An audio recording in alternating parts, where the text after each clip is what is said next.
തിരുവനന്തപുരം വെഞ്ഞാറമൂടില് സ്വന്തം അനിയനെയും അതുപോലെ തന്നെ വല്യുമ്മയെയും ഉപ്പയുടെ സഹോദരനെയും സഹോദരിയെയും കൂടെ സ്വന്തം ഉമ്മയെയും കൊല ചെയ്ത ഒരു മകനുണ്ട്, നമുക്കറിയാം. ആ മകന്റെ ഉമ്മ ഇപ്പൊ ഹോസ്പിറ്റലിൽ കിടക്കുകയാണ്. ആ ഉമ്മയോട് ഡോക്ടർ ചോദിക്കുകയാണ്, എന്താണ് നിങ്ങൾക്ക് സംഭവിച്ചത്? ആ ഉമ്മ മരണത്തിൽ നിന്ന് രക്ഷപ്പെട്ടിട്ടുണ്ട്, ബാക്കി 5 പേര് മരിച്ചു കഴിഞ്ഞു. അപ്പൊ ആ ഉമ്മയോട് ഡോക്ടർ ഇപ്പൊ ബോധമൊക്കെ വന്ന സമയത്ത് ചോദിച്ചു എന്നാ പറയുന്നത്. എന്താ ചോദിച്ചത്? എന്താണ് നിങ്ങൾക്ക് സംഭവിച്ചത് എന്നുള്ളത്. ആ ഉമ്മാക്ക് വ്യക്തമായിട്ട് അറിയാം തന്റെ മകൻ തന്നോട് വളരെ മോശമായിട്ട്, അതായത് തന്നെ ഇല്ലായ്മ ചെയ്യാൻ വേണ്ടി, കൊല ചെയ്യാൻ വേണ്ടി ചെയ്ത കാര്യങ്ങളൊക്കെ ഉമ്മാക്ക് അറിയാം. പക്ഷെ ആ ഉമ്മ ഇപ്പൊ ഡോക്ടറോട് പറഞ്ഞിരിക്കുന്നത്, ഞാൻ കട്ടിലിൽ നിന്ന് വീണിട്ടാണ് എന്റെ തലയ്ക്ക് ഈ പരിക്ക് പറ്റിയത് എന്ന്. ഇതാ ഇപ്പൊ വന്ന വാർത്തയാണ്. സ്വന്തം മകനെ മരണക്കിടക്കയിൽ നിന്നും രക്ഷപ്പെടുത്താൻ വേണ്ടി ആ പ്രിയപ്പെട്ട ഉമ്മ ഡോക്ടറോട് പറഞ്ഞിരിക്കുകയാണ്, എന്ത്, ഞാൻ കട്ടിലിൽ നിന്ന് വീണിട്ടാണ് എൻ്റെ തലയ്ക്ക് ഈ പരിക്ക് പറ്റിയത് എന്നുള്ളത്. എൻ്റെ പ്രിയപ്പെട്ട സഹോദരന്മാര്, സഹോദരിമാര്, ഒരു നിമിഷം ഒന്ന് ചിന്തിക്കണം, യുവത ഒന്ന് ചിന്തിക്കണം. ആ ഉമ്മയുടെ മനസ്സിൽ ഇപ്പോഴും ആ പ്രിയപ്പെട്ട മകനോട് വല്ലാത്തൊരു സ്നേഹ. സത്യത്തിൽ ആ ഉമ്മ താൻ ഏറ്റവും കൂടുതൽ ലാളിച്ച് വളർത്തിക്കൊണ്ടിരിക്കുന്ന തൻ്റെ പ്രിയപ്പെട്ട ആ ഒരു ചെറു മകനുണ്ട്. ആ മകനെ പോലും ഈ മൂത്ത മകൻ ഇല്ലായ്മ ചെയ്തത് ആ ഉമ്മ അറിഞ്ഞിട്ടില്ല. അതിനപ്പുറം ഭർത്താവിന്റെ ഉമ്മ, അതായത് വല്യുമ്മയെ ഇല്ലായ്മ ചെയ്തത് ആ ഉമ്മ അറിഞ്ഞിട്ടില്ല. അതേപോലെ തന്നെ തൻ്റെ ഭർത്താവിന്റെ സഹോദരനെയും ഭാര്യയെയും സ്വന്തം മകൻ ഇല്ലായ്മ ചെയ്തതൊന്നും ആ ഉമ്മ അറിഞ്ഞിട്ടില്ല. ആ ഉമ്മ ഇത്രയാണ് മനസ്സിലാക്കിയിരിക്കുന്നത്, എൻ്റെ മകൻ എന്നോട് ദേഷ്യമുണ്ട്. അതായത് സാമ്പത്തികമായിട്ട് എന്തോ ചോദിച്ച സമയത്ത് ഉമ്മാക്ക് കൊടുക്കാൻ കഴിഞ്ഞിട്ടില്ല.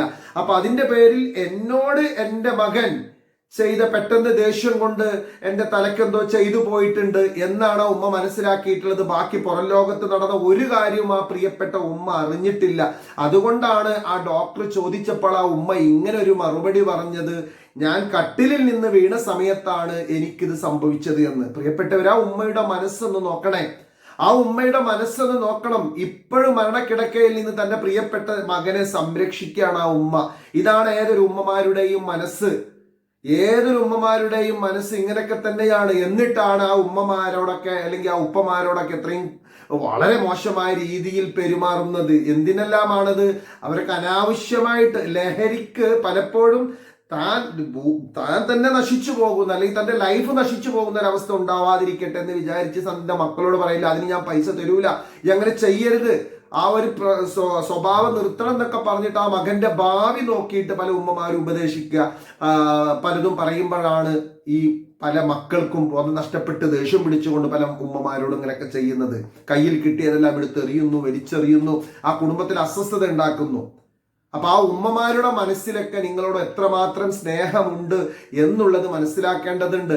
ഒരു നേരത്തെ സുഖത്തിന് വേണ്ടി, അല്ലെങ്കിൽ ഒരു നേരത്തെ എല്ലാം മറന്നുകൊണ്ടുള്ള ഒരു ആസ്വാദനത്തിന് വേണ്ടി കമ്പനി കൂടി തലയ്ക്ക് ഒരു ബോധവും ഇല്ലാത്ത കുറെ ഫ്രണ്ട്സുകളായിട്ടൊക്കെ കൂടി നടന്നിട്ട്, അതല്ലെങ്കിൽ ജീവിതത്തിൽ സംഭവിക്കുന്ന എന്തെങ്കിലും ചെറിയ ചെറിയ പ്രശ്നങ്ങളൊക്കെ മറക്കാൻ വേണ്ടിയിട്ട് ഇതുപോലുള്ള ലഹരി വസ്തുക്കൾ ഉപയോഗിച്ച് സ്വബോധം നഷ്ടപ്പെട്ട് മനുഷ്യത്വം നഷ്ടപ്പെട്ടുകൊണ്ട് സ്വന്തം മാതാവിനെയും പിതാവിനെയും കുടുംബങ്ങളെയും സ്വന്തം അനിയനെ പോലും ഇല്ലാതാക്കാൻ ശ്രമിക്കുന്ന ഒരു മനസ്സ്, ആ ഒരു അവസ്ഥയിലേക്ക് അതപ്പതിക്കുന്നു എങ്കിൽ എൻ്റെ സഹോദരന്മാരെ മാത്രം വിളിച്ചാൽ പോരാ, അല്ലെങ്കിൽ യുവാക്കളെ മാത്രം വിളിച്ചാൽ പോരാ.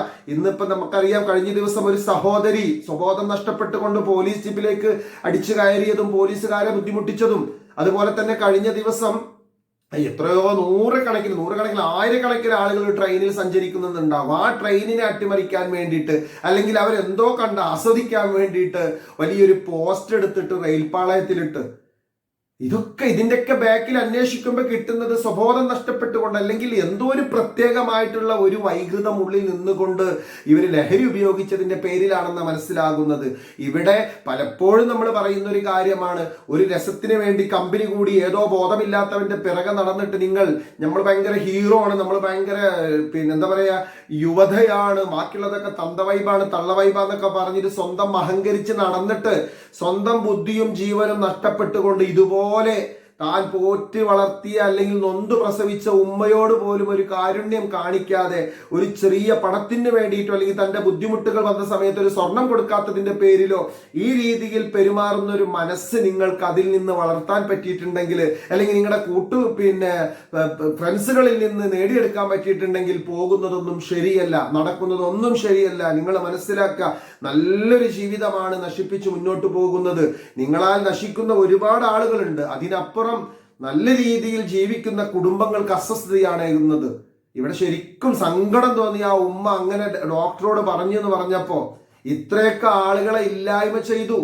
ഒരു മനസ്സിൽ ഒരു കരുണയും ഇല്ലാതെ, ശരിയായിട്ടുള്ള ഒരു ബോധത്തിലാണോ അതല്ല മറ്റെന്തെങ്കിലും ഉൾപ്രേരണ കൊണ്ട ഒന്നും അറിയില്ല, അവനെ സ്നേഹിച്ച അവന്റെ കാമുകിയെ ഇല്ലായ്മ ചെയ്തു. അവളെ നല്ല സ്നേഹത്തോടു കൂടി വീട്ടിൽ നിന്ന് വിളിച്ചിറക്കി കൂട്ടിക്കൊണ്ടു പോയിട്ട് എന്താണ് ഈ സംഭവിക്കുന്നത് എന്നറിയാത്ത രീതിയിലാണ് ആ കുട്ടിയോടും പെരുമാറിയത്.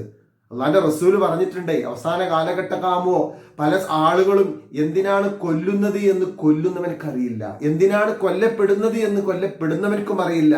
അത് അവസാന കാലഘട്ടത്തിന്റെ അടയാളമാണെന്നുള്ളത് ശരിക്കും നമ്മൾ അത് അനുഭവിക്കല്ലേ സഹോദരങ്ങളെ. ഇന്ന് നോക്ക, ഓരോ സംഭവത്തിന്റെ പിറകെടുത്ത് നോക്കുന്ന സമയത്തും ഓരോന്നിന്റെയും പിറകില്. അപ്പൊ അതായത് നമ്മൾ വൈബ് കൂട്ടാൻ വേണ്ടിയിട്ട്, ഭയങ്കര സംഭവം അറിയിക്കാൻ വേണ്ടിയിട്ട് ഒരു ബോധവുമില്ല, ഒരു റീൽസ് എടുക്കാൻ വേണ്ടിയിട്ട് സ്വന്തം ജീവൻ നഷ്ടപ്പെടുത്തിയിട്ട് റെയിൽവേ ട്രാക്കിൽ ഇറങ്ങി നിന്നിട്ട്, അതേപോലെ തന്നെ ട്രെയിനിന്റെ വാതിൽക്കൽ നിന്നിട്ട്, നല്ല ഉയരമുള്ള സ്ഥലത്ത് നിന്ന് വെള്ളത്തിലേക്ക് ചാടിയിട്ട്, പുഴയിലേക്ക് ചാടിയിട്ട്, എത്ര എണ്ണാണ് ജീവൻ അവസാനിക്കുന്നത്. എന്നിട്ട് 4 ആള് പറയാൻ വേണ്ടി ഭയങ്കര വൈബാന്ന് അറിയിക്കാൻ വേണ്ടി ആ റീൽസ് എടുക്കുന്ന, ഇത്രേ ബോധം നഷ്ടപ്പെട്ടു പോകുന്ന ഒരു യുവത, ഒരു വല്ലാത്തൊരു അവസ്ഥയിലേക്കാണ് നമ്മൾ പോയിക്കൊണ്ടിരിക്കുന്നത്. ഇതെല്ലാം ഒന്ന് ശ്രദ്ധിച്ചില്ല എങ്കിൽ നമ്മളെല്ലാവരും വലിയ വില നൽകേണ്ടി വരും എന്നാണ് പറയുന്നത്. എന്താണെങ്കിലും പ്രിയപ്പെട്ട എൻ്റെ അനിയന്മാരോട്, അല്ലെങ്കിൽ എൻ്റെ ജ്യേഷ്ഠന്മാരോട്, എൻ്റെ യുവതയോട്, എൻ്റെ യുവാക്കളോട്, അതുപോലെ തന്നെ കൗമാരപ്രായക്കാരോട് പറയാനുള്ളത്, നിങ്ങളൊക്കെ എന്തെന്നെ സംഭവിച്ചാലും നിങ്ങളുടെ മാതാപിതാക്കളിൽ വല്ലാത്തൊരു വിഷമവും സ്നേഹം ഉണ്ടായിരിക്കും. നിങ്ങളുടെ നന്മയ്ക്ക് വേണ്ടി, നിങ്ങൾ നന്നാവാൻ വേണ്ടി പലതും നിങ്ങളോട് ഉപദേശിക്കുന്നു, പറയുന്നു. അതിനപ്പുറം ഒരു വിഷമം അവരുടെ മനസ്സിലുണ്ടാവില്ല, അല്ലെങ്കിൽ ഒരു ദേഷ്യം ഉണ്ടായിരിക്കില്ല. അതാണ് ഇന്നത്തെ ഈ ഒരു സംഭവത്തിൽ, ഇന്ന് തിരുവനന്തപുരം വെഞ്ഞാറമൂട് നടന്ന സംഭവം നമുക്കൊക്കെ അറിയാം. എന്നിട്ട് ഇപ്പൊ ആ ഉമ്മയും ഈ ലോകത്തിനോട് വിട പറഞ്ഞു എന്നാ മനസ്സിലാക്കിയിരുന്നത്. പക്ഷേ ഉമ്മ ഇപ്പൊ ചെറിയ രീതിയിൽ ജീവൻ തിരിച്ചു കിട്ടി. അനിയനെ ചോദിച്ചപ്പോൾ, ഏറ്റവും ചെറിയ മകനെ ചോദിച്ചപ്പോൾ അവനെ സുഖമായിട്ട് അവിടെ ഉണ്ട് എന്നാണ് എല്ലാവരും പറഞ്ഞിട്ടുള്ളത്. പിന്നെ അതിനുശേഷം ഡോക്ടർ ഇങ്ങനെ വന്ന ഓരോ കാര്യങ്ങൾ ചോദിച്ചപ്പോഴാണ് ആ ഉമ്മ പറഞ്ഞത്, ഞാൻ കട്ടിലിൽ നിന്ന് വീണിട്ടാണ് എനിക്ക് പരിക്ക് പറ്റിയത്. എൻ്റെ സ്വന്തം മകനെ അവരുടെ ഉള്ളിൽ ഇത്രയും വേദന സഹിച്ച് കിടന്നിട്ട്, മരണത്തിനോട് മല്ലടിച്ച് കിടക്കുമ്പോൾ പോലും സംരക്ഷിക്കുന്ന ഉമ്മയുടെ മനസ്സ് കാണാതെ പോകല്ലേ എന്നാണ് ഈ സമയത്ത് പറയാനുള്ളത്.